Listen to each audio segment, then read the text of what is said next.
ora dal Bagheria, che cerca di prendere d'infilata gli avversari, ancora con Giglio, sempre sulla destra, va a puntare, Giglio converge, poi pallone centrale, conclusione alta sopra la traversa da parte di Petrullo, ma le mani Privitera vicino per la giocata di Tedesco che arriva al limite dell'area, va a calciare ed è un gol super da parte di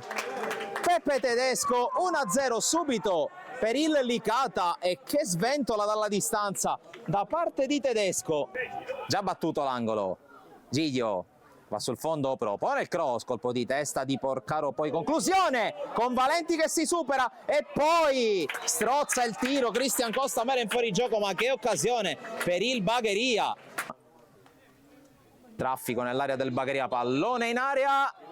calcio di rigore per il Bagheria, è andato, per il Licata è andato giù Palmisano.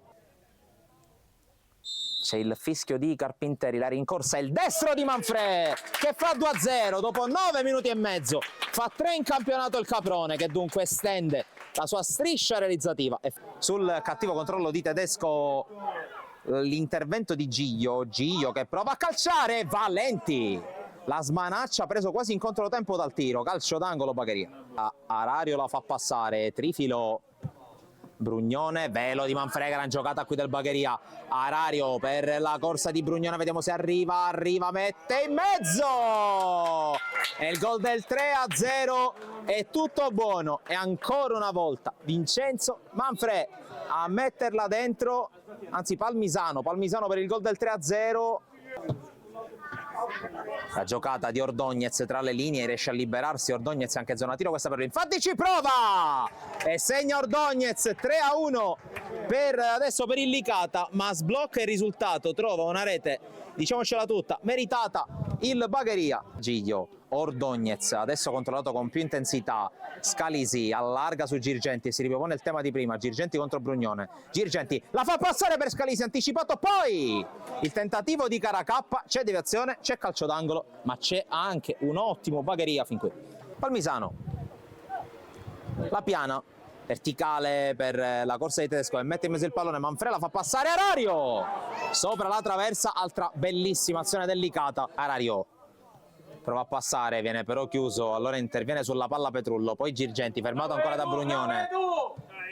Privitera è al limite, prova a servire compagni, Palmisano, inserimento perfetto e 4-1 e doppietta per Luca Palmisano e poker per il Licata. C'è Alessandro Costa che tocca per Giglio, ingresso in area, Giglio, sterzata, Giglio ancora, la palla rimane lì, c'è la conclusione che scheggia il palo e termina fuori da parte di Scalisi, e la prima occasione della ripresa è per il Bagheria. Privitera fermato ancora, sempre senza fallo, poi conclusione di Petrullo, blocca Valenti. Qui intanto Arario tiene la palla in campo e allora riparte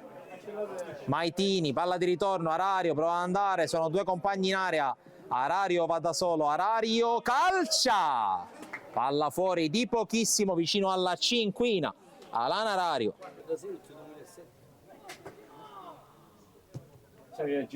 Qui la palla recuperata, allora Famà, limite dell'area, destro, sopra la traversa il tentativo di Simone Famà,